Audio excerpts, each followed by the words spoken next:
Bore da blant, Mrs Harris ydw i. I'm doing assembly this morning and I'm going to do a Welsh assembly. So we're going to start by singing Pwy wnaeth y serw ben. Barod? Pwy wnaeth y serw ben, y serw ben, y serw ben. Pwy wnaeth y serw ben, ar y graeth yw. Pwy wnaeth yr adar man, yr adar man, yr adar man. Pwy wnaeth yr adar man, ar y graeth yw. Pwy wnaeth y môr oedd mawr, y môr oedd mawr, y môr oedd mawr. Pwy wnaeth y môr oedd mawr, ar y graeth yw. Pwy wnaeth y pasgwr chwim, y pasgwr chwim, y pasgwr chwim. Pwy wnaeth y pasgwr chwim, ar y graeth yw. Pwy wnaeth y hi a fi, hi a fi, hi a fi. Pwy wnaeth hi a fi, ar y graeth yw. Pwy wnaeth y serw ben, yr adar man, y môr oedd mawr. Pwy wnaeth y pasgwr chwim, ar y graeth yw. The story I've chosen is Jemima Nicholas. It's a really nice story to listen to. 200 years ago, there was a war going on between Britain and France.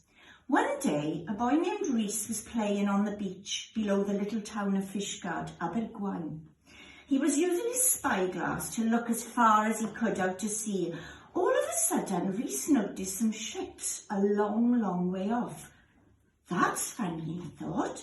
They're much too big for fishing boats and they seem to be coming this way. He stayed there watching for a long time.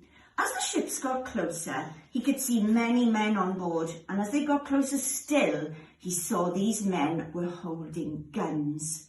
Rhys began to feel afraid of them. Wasting no more time, he got to his feet and raced up to the town to tell someone what he had seen. "Help! Help!" Rhys called as he ran through the narrow street. He met a group of important men and hurriedly poured out his story. "Are you sure they were holding guns?" asked one of the men. Rhys nodded.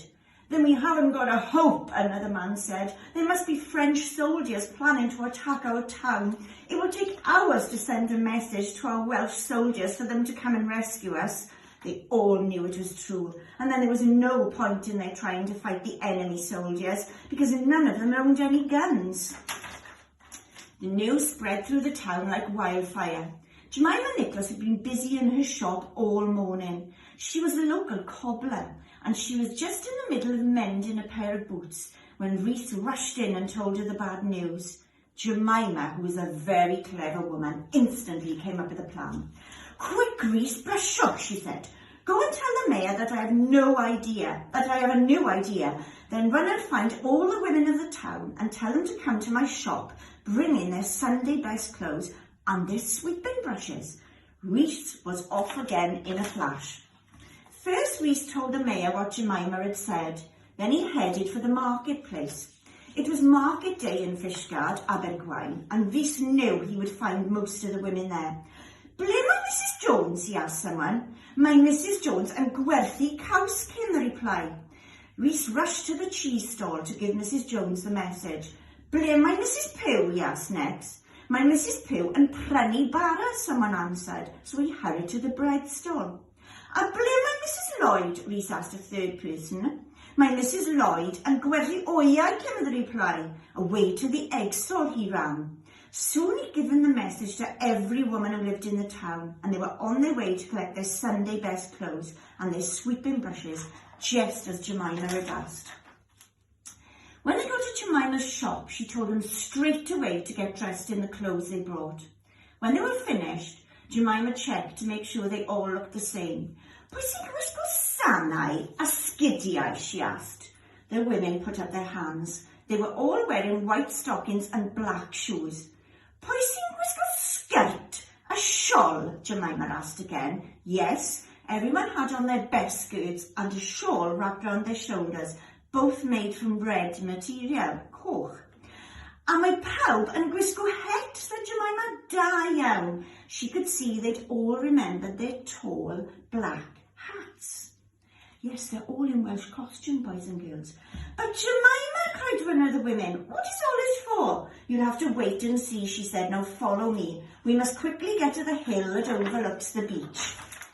By the time the French ships had got close to land and some of the soldiers had been brought to the beach in a small rowing boat, the men from the town were already waiting there for them.